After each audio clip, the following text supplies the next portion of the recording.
구약성경 478면 사무엘하 11장 1절로 13절 말씀을 제가 한 절 읽고 여러분들 한 절 읽고 교도감 읽도록 하겠습니다.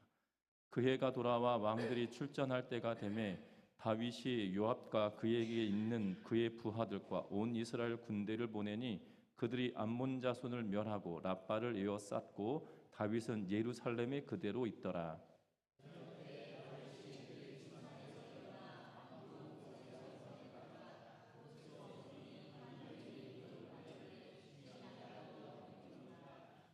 다윗이 사람을 보내 그 여인을 알아보게 하였더니 그가 아뢰되 그는 엘리암의 딸이요 햇사람 우리아의 아내 바세바가 아니니까 하니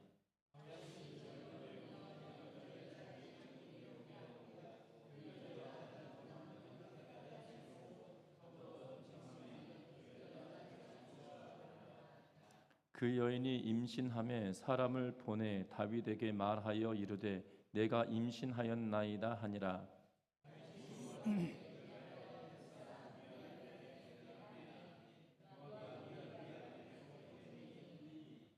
우리아가 다윗에게 이르되 다윗이 요압의 안부와 군사의 안부와 싸움이 어떠했는지를 묻고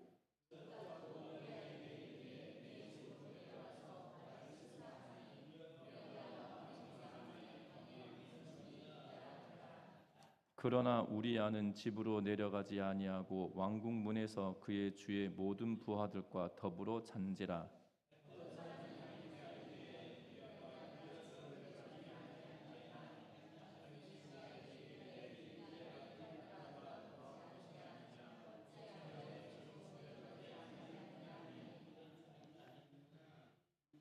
우리아가 다윗에게 아뢰되 언약궤와 이스라엘과 유다가 야영 중에 있고 내 주 요압과 내 왕의 부하들이 바깥들에 진치고 있거늘 내가 어찌 내 집으로 가서 먹고 마시고 내 처와 같이 자리이까. 내가 이 일을 행하지 아니하기로 왕의 살아계심과 왕의 혼의 살아계심을 두고 맹세하나이다 하니라.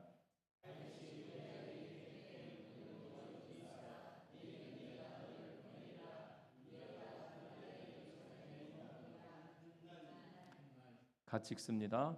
다윗이 그를 불러서 그로 그 앞에서 먹고 마시고 취하게 하니 저녁 때에 그가 나가서 그의 주의 부하들과 더불어 침상에 눕고 그의 집으로 내려가지 아니하니라.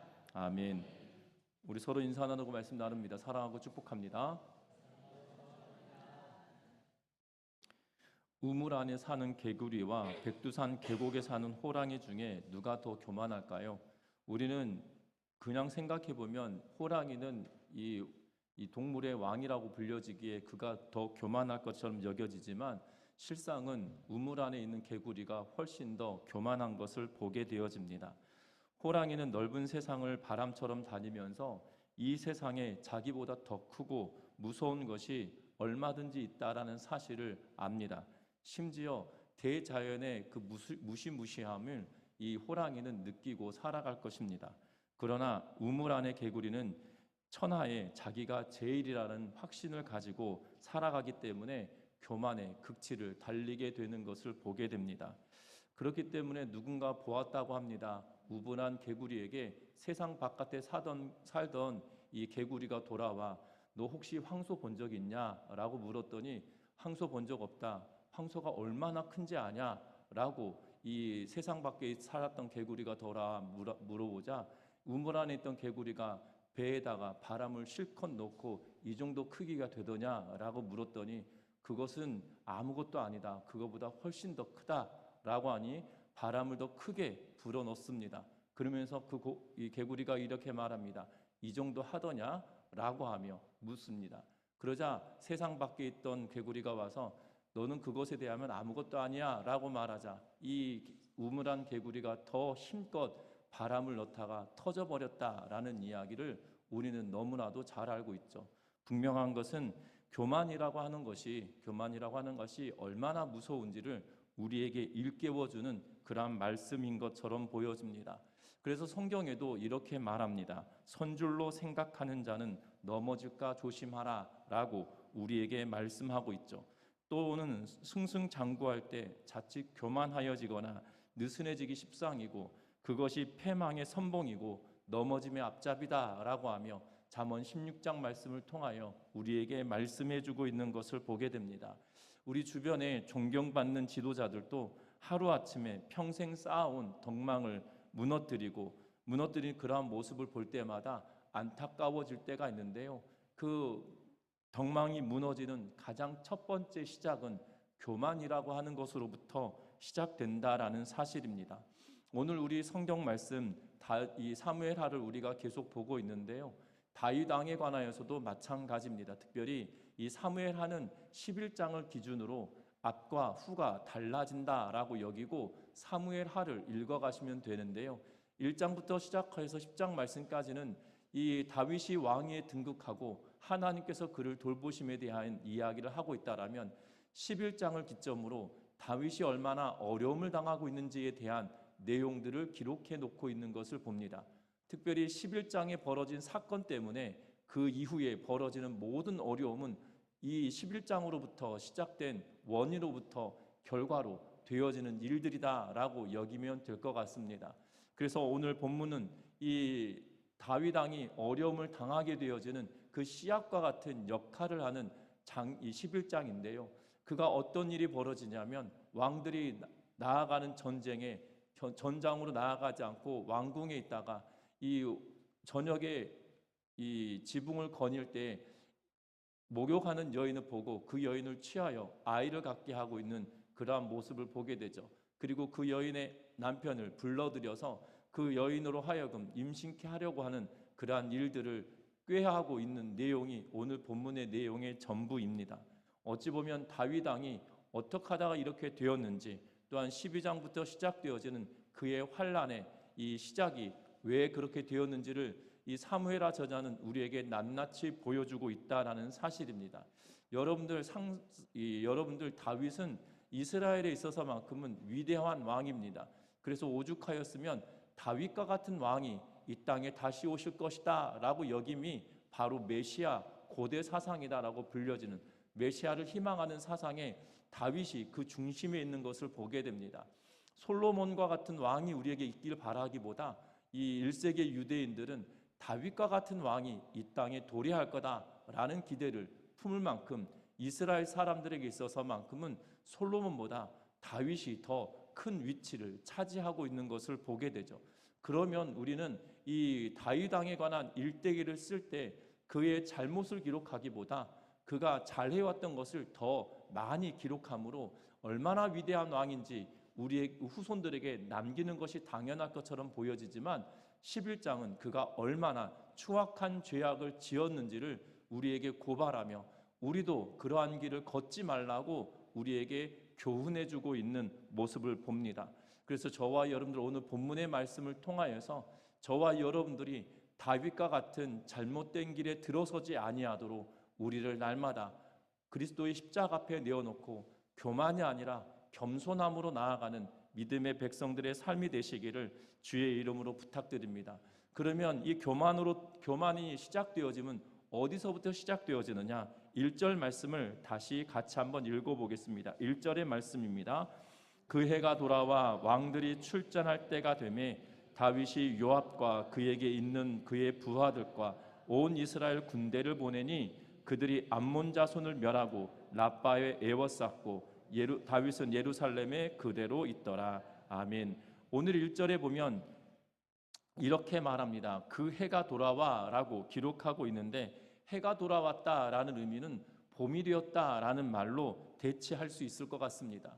추운 겨울이 되고 그리고 비가 오는, 또한 이 이스라엘의 절기는 이 겨울이 되면 비가 오거든요. 그래서 이 비 때문에 전쟁하기가 어려웠을 것입니다. 그래서 왕들은 봄이 되어지면 날씨 때문에 이 제약을 받는 전쟁을 다시 시작할 수 있는 그러한 시기가 되었음을 알려주고 있는 것을 봅니다.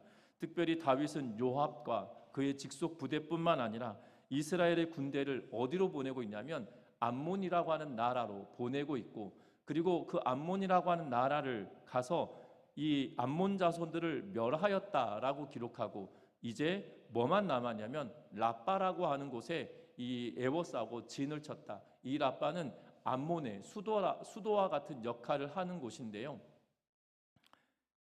우리는 이 암몬의 수도 이 라빠인데 지금 현재로 따져보면 어디를 말하고 있냐면 요르단의 수도인 이 암만을 이야기하고 있는 그러한 모습을 봅니다. 그러니까 이 수도 역할을 하는 도성만 남아 있고 이제 모든 것을 멸하였다라고 말하고 있는 것을 보게 되죠. 그러면서 오늘 본문 뭐라고 이야기하냐면 다윗은 예루살렘에 그대로 있었다라고 말하고 있는 것을 보게 됩니다. 왕들이 출전할 때라고 하는 1절 상반절의 표현 때문에 왕이 나가서 전쟁을 치루어야 하는데 궁궐에 있어? 라고 하며 그래서 다윗이 잘못된 거야 라고 말씀하시는 분들도 간혹 있습니다. 그런데 그렇게 비난할 필요는 없을 것 같습니다.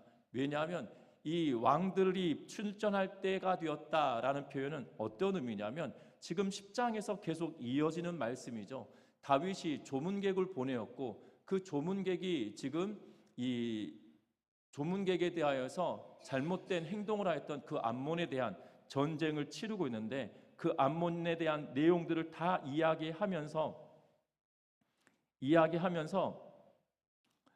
그 연합하였던 왕들에 관한 이야기가 계속 이어진다라고 생각하면 되겠습니다. 다시 말하면 지금 10장과 11장을 이어서 보는데 시간이 지났다라는 의미보다 지금 10장의 전쟁을 치르는 그 시점에 다윗은 어떻게 했는지를 오버랩시켜서 다시 말하면 겹쳐서 보면 더 나을 거라는 생각이 들어진다는 거죠. 그래서 이 연합하였던 이들 또한 용병을 써서 참전하였던 그 군인들의 수장들이 지금 봄이 되었기 때문에 그들은 출전하였고 다윗은 친히 나가지 않을 정도 되는 그러한 상황인 것을 우리에게 말하고 있는 모습을 보게 된다는 겁니다. 그래서 다윗은 왕들이 출전하는 시기가 되었는데 본인은 지금 예루살렘 궁에 있다라는 것에 초점을 두기보다 지금 다윗이 온전히 전쟁을 치르더라도 전쟁의 현장에 나아가지 않더라도 괜찮을 만큼의 위치가 되었던 그러한 모습을 보게 된다는 겁니다.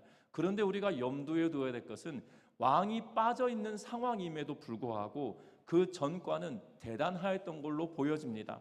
왜 그렇습니까? 10장의 전쟁의 결과들을 알려주고 있다라면 암몬 자손을 멸하였고 이제 라빠를 에워싸 수도만 점령하면 되어지는 그러한 상황이 되었음을 말하고 있습니다. 분명한 것은 암몬의 패색은 짙어졌고 수도였던 라빠가 포위됐고 지금까지 다윗은 실패 없이 승승장구하고 있었던 모습을 봅니다. 어찌 보면 그는 계속 꽃길만 걸어왔던 것으로 우리에게 보여주고 있다라는 점이죠. 그 순간 다윗은 어떤 모습이었을까요? 어찌 보면 그는 자아도취에 빠져 있는 그러한 모습은 아니었을까라는 생각이 듭니다.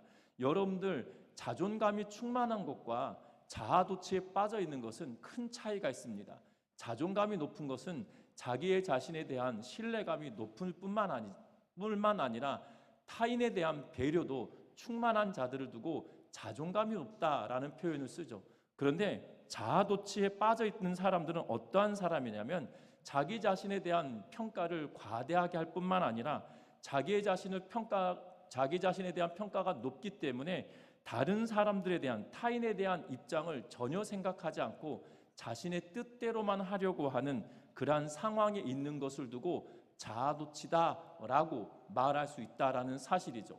오늘 본문 뒤에 나와 있던 내용들을 생각해 보면 다윗은 스스로가 자아도취에 빠져 있는 것처럼, 왜냐하면 그는 계속 전쟁에 승리하고 있었고 이 전쟁에서 승리함은 그에게 놀라운 결과를 주었기 때문에 그가 참전하지 않아도 승리하고 있는 그 상황이므로 그로 하여금 자아도취에 빠지게 하는, 오만에 빠지게 만드는 그러한 상황이 되었음을 말하고 있는 것을 보게 되어집니다. 여러분들, 교만은 우리에게 갑작스럽게 오는 것이 결단코 아니라는 사실입니다. 차근차근 조심스럽게 우리를 갉아먹는 것이 교만이라고 하는 무서운 일인 거죠. 분명한 것은 교만이 나는 교만하지 않아 라고 말하는 사람은 본인 스스로가 이미 교만에 빠져 있을 수 있다라는 사실입니다. 왜 우리는 모두가 교만해질 수 있냐면 죄의 본성을 우리가 가지고 있기 때문이죠. 우리가 원죄라고 하는 죄를 가지고 이 땅에 태어나는데 이 원죄는 무엇입니까? 아담이 하나님의 명령을, 하나님과 맺었던 이 언약을, 행위 언약을 지키지 않으므로 그 언약을 지키지 않은 죄의 결과가 우리들에게 온 것을 원죄다라고 말합니다. 그런데 그 원죄의 시작을 뭐라고 이야기하냐면 아담이 교만하여져서 하나님의 자리에 올라가려고 했기 때문이다라고 말하죠. 결과적으로 보면 교만이라고 하는 것을 아담이 가지고 있었고 그의 후손들은 그 교만의 씨앗들을 다 가지고 있기 때문에 나는 교만하지 않아 말한다라면 그조차도 교만할 수 있다라고 말할 수 있겠죠. 여러분들 그러하기에 이 교만이라고 하는 이것을 주의롭게 보면서 우리의 자신으로부터 떨쳐내는 은혜가 있기를 주의 이름으로 부탁드립니다. 왜냐하면 자아도취, 교만은 우리에게 커다란 것들로부터 갑작스럽게 오는 것이 아니라 차근차근히 우리의 삶을 갉아먹는 그러한 일들이기 때문이라는 것을 주목하면서 교만에 빠지지 않고 자아도취에 빠지지 않는 우리의 삶이 되시기를 주의 이름으로 부탁드립니다. 그러면 이 자아도취가 거기서 멈추면 참 좋겠지만 그렇지 않다라는 사실입니다. 자아도취로 말미암아 자기 자신의 균열이 생기기 시작하고 그 작은 틈새로 유혹이 들어오면 넘어지기 십상이기 때문이라는 사실이죠. 기울어진 전세 그리고 암몬과 연합군의 왕들은 출전했지만 다윗은 예루살렘에 편히 앉아있는 그러한 모습을 보게 되죠. 그런데 그것이 그 편히 있음이 그냥 그로 하여금 안락함을 누리는 것이 아니라 왕은 이 예루살렘 수도 안에서도 해야 될 일이 너무나도 많은 상황일 것입니다. 그러하기에 그가 놀고 먹었다라고 말하고 있는 것이 아니라 그가 그 여유로움 중에 자아도취에 빠져있는 여유로움 중에 그 틈새로 그에게 어려움의 문제가 다가오고 있죠. 2절 말씀 같이 한번 읽어봅니다. 2절의 말씀입니다. 저녁 때에 다윗이 그의 침상에서 일어나 왕궁 옥상에서 거닐다가 그곳에서 보니 한 여인이 목욕을 하는데 심히 아름다워 보이는지라. 아멘. 지금 다윗에게 유혹의 거리가 생겨났습니다. 그것은 무엇이냐면 저녁 때가 되어서 그가 침상에서 일어나서 왕궁 옥상을 거닐고 있는데 그곳에서 보니 한 여인이 옥상에서 목욕을 하는 것을 보게 되었다라고 말하고 있는 것을 보게 됩니다.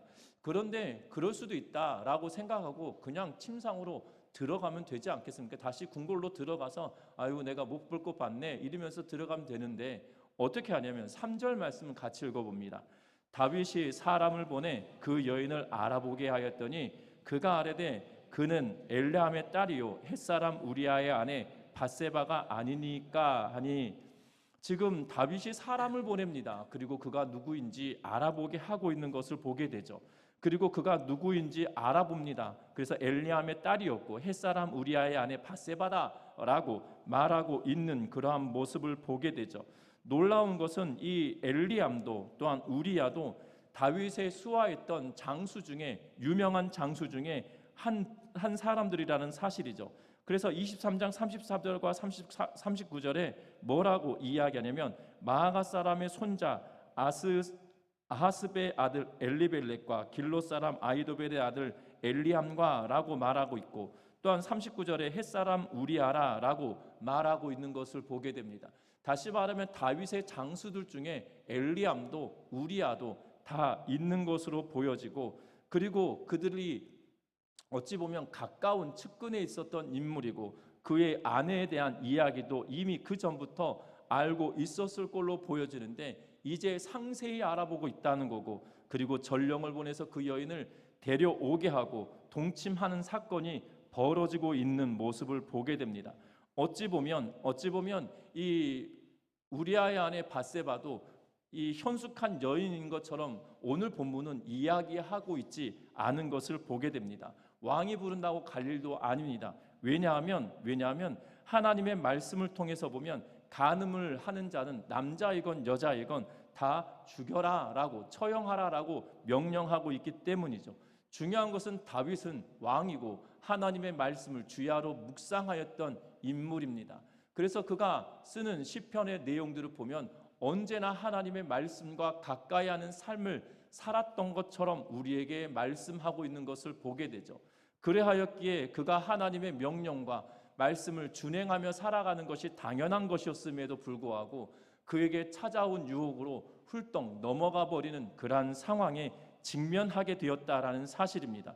바세바는 다윗이 필요한 바세바를 얻기 위하여 그가 열심을 내고 있는 것처럼 3절과 4절 말씀에 우리에게 말하고 있는 것을 보게 되죠. 누구인지 알아보게 하고 전령을 보내 그 여인을 데려오게 하고 그로 말미암아 동침하게 되어지고, 그리고 5절에 보니까 그 여인이 임신하게 되었다라고 말하고 있는 것을 보게 됩니다. 왕에게 찾아온 유혹을 떨쳐내버리지 못하고 그로 하여금 이 여인을 취하기까지 그가 얼마나 면밀하게 움직이고 있는지를 보여주고 있다라는 사실입니다.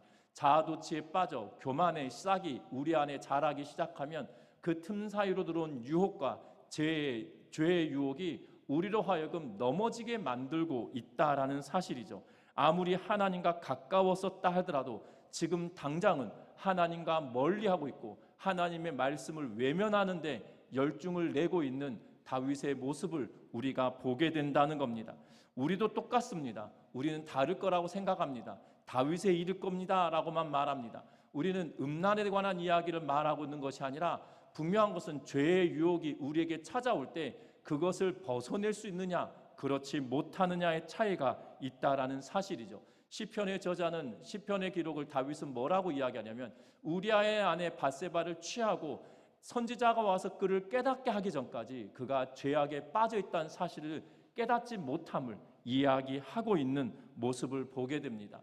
여러분들, 우리도 똑같습니다. 우리도 그리할 수 있습니다. 그리하기에 저와 여러분들이 교만에 빠지지 아니하도록 우리 스스로가 만족함에 취하여 살아가지 아니하도록 저와 여러분들 날마다 주의하며 살아가는 은혜가 있기를 주의 이름으로 부탁드립니다. 왜 그렇습니까? 그냥 여기서 멈추고 유혹에 빠져 죄를 짓는 데만 있으면 하나님께로 돌아가기가 훨씬 쉬울 텐데, 이제 어떤 일이 벌어지냐면 이 욕망에 사로잡힌 다윗의 눈이 이 죄를 덮기 위하여 더 열심을 내고 있는 그러한 모습을 보게 되죠.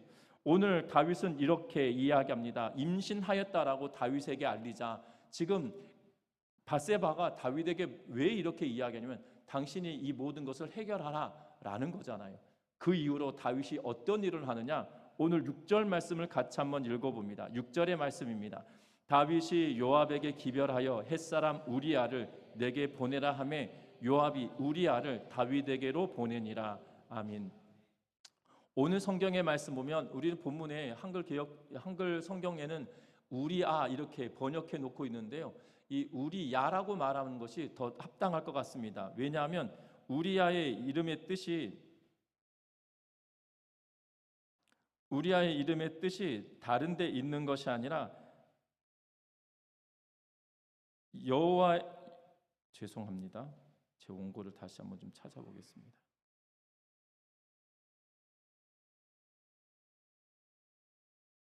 우리야라고 부른 것이 맞는데요. 그 이름의 뜻은 여호와는 나의 빛이다라고 이야기하고 있는 것을 봅니다.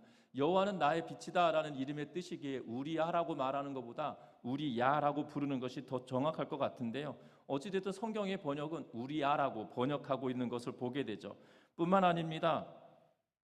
하나님의 빛이라고 불려지는 이를 불러내고 있는 모습을 보게 되고, 여호와는 나의 빛이다라고 불려지는 우리야가 지금 이 예루살렘으로 돌아오고 있는 것을 봅니다. 그러면서 다윗은 계획을 하죠. 어떤 계획을 하느냐?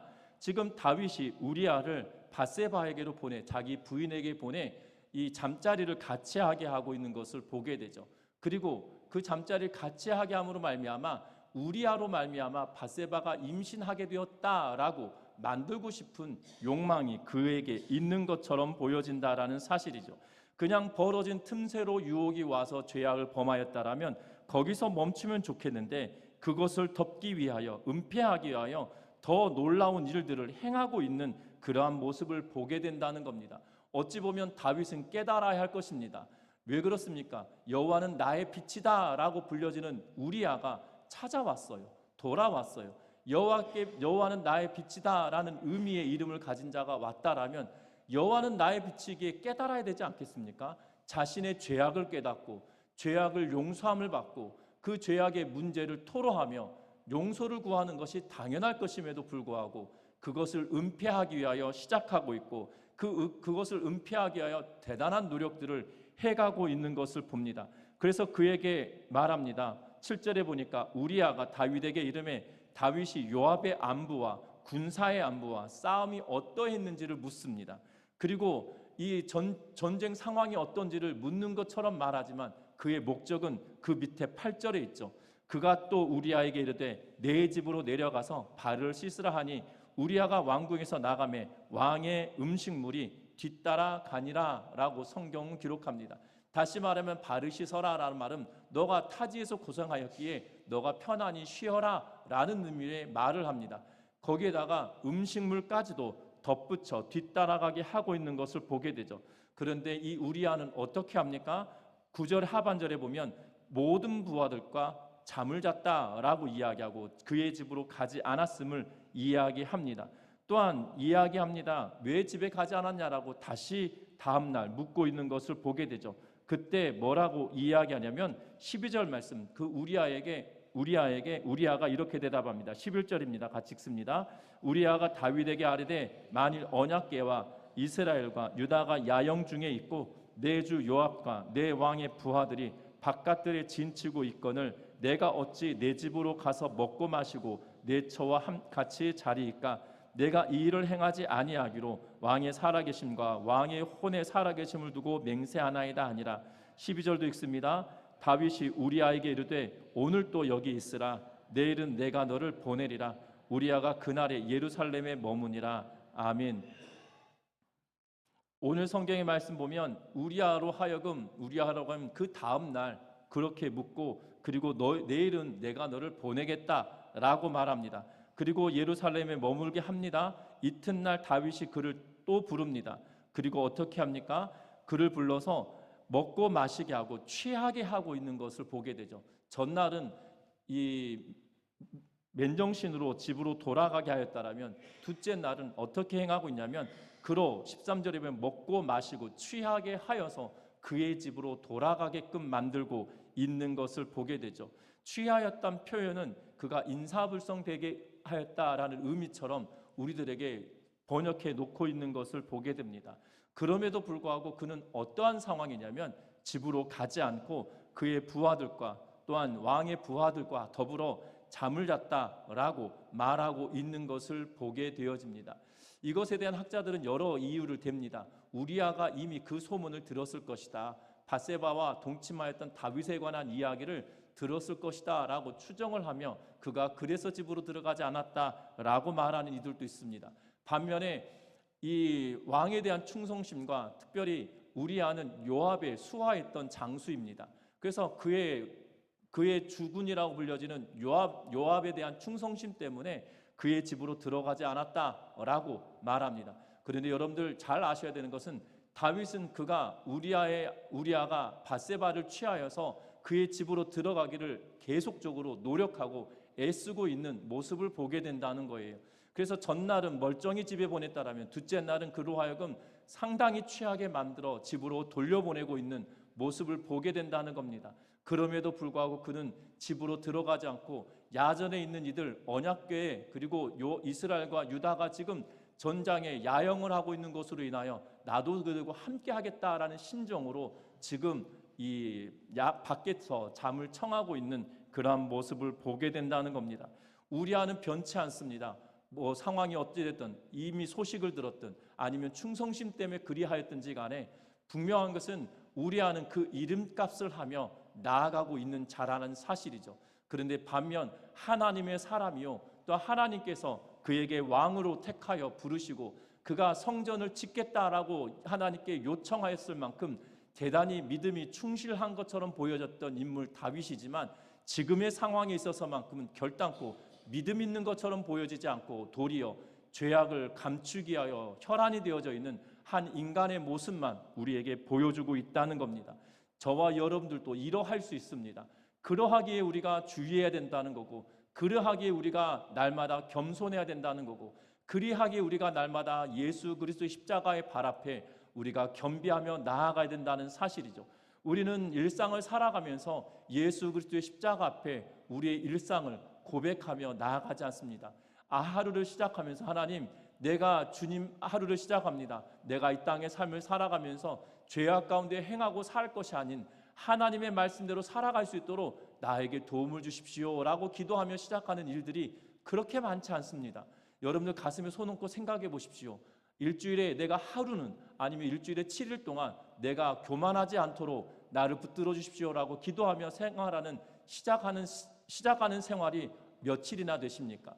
또한 하루를 마칠 때 하나님, 내가 하루를 살아오는 동안 주와 동행하며 살아가지 못하고 내 뜻대로 행하며 살아왔던 것을 하나님 용서하시고 정말 주의 손에 붙들리는 삶을 살도록 나를 도와주십시오라고 하며 하루를 마무리하는 일들이 우리 삶 가운데 얼마나 되어지시나요? 분명한 것은 다윗은 하나님의 말씀대로 행하며 살아가는 인물처럼 비춰지지만 오늘 11장에서 말씀하는 적어도 그는 우리와 똑같은 그냥 평범한 사람이고 유혹에 넘어지는 사람처럼 보여지고 죄를 짓는 평범한 인간인 것처럼 우리에게 비춰지고 있다는 거죠. 저와 여러분들 그의 모습을 통해 깨달아야 될 것이 있다라면 저와 여러분들이 이 죄악의 시작은 자아 도취로부터 시작하여 은폐하는 데까지 계속적으로 전력 질주하고 있는 모습처럼 보여지는데 우리가 그 위에 서 있기보다 도리어 돌이키고 교만을 잠재우며 하나님의 말씀대로 행하며 살아가는 믿음의 백성의 삶이 되시기를 주의 이름으로 부탁드립니다. 도리어 정말 오늘 우리아는 이렇게 말하죠. 언약궤가 그리고 이스라엘과 유다가 야영 중에 있다.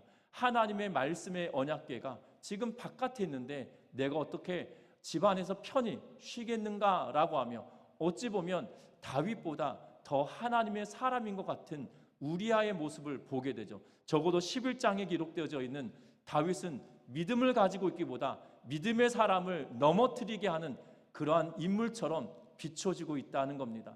저와 여러분들이 이 땅의 삶을 살아갈 때 정말 우리아와 같은 믿음의 견고함을 소지하며 살아가는 은혜가 있기를 주의 이름으로 부탁드립니다. 반면에 다윗과 같이 적어도 하나님의 사람처럼 보여지는 사람을 넘어지게 하게 하여 혈안이 되어 있는 그러한 죄악된 인간의 모습이 아니라 주로 인하여 기뻐하며 즐거워하며 살아가는 우리 모두의 삶이 되시기를 주의 이름으로 부탁드립니다. 말씀을 맺으려고 합니다. 여러분, 우리의 일상에 평안함이 우리에게 찾아올 때 그때 주의해야 됩니다. 날마다 승승장구할 때 우리는 주의해야 됩니다. 분명한 것은 때로는 우리가 환난에 있을 때 교만하기가 쉽지 않아요. 그러나 우리의 일상이 평안할 때 우리에게 교만이라고 하는 것이 찾아온다는 것을 기억하면서 저와 여러분들 교만의 싹을 키우기보다 교만의 싹을 뽑아버리고 하나님의 말씀대로 겸비하며 믿음으로 살아가는 우리 전미중앙교회 온 성도들 되셔서 정말 현실에 안주하여서 나태하기보다 태만하기보다 교만하기보다 정말 주의 사랑에 힘입어 날마다 겸손의 길을 걸어내는 우리의 삶이 되어져서 정말 주님께서 기뻐하시는 믿음의 삶을 살아가고 정말 경고등에 불 들어와서 우리의 인생이 힘들어지기보다 날마다 십자가 앞에 우리의 자신을 내어놓음으로 우리의 삶이 날마다 주와 동행하는 삶을 살아가는 믿음의 백성의 삶이 되시기를 주의 이름으로 부탁드립니다. 이 시간 찬양합니다.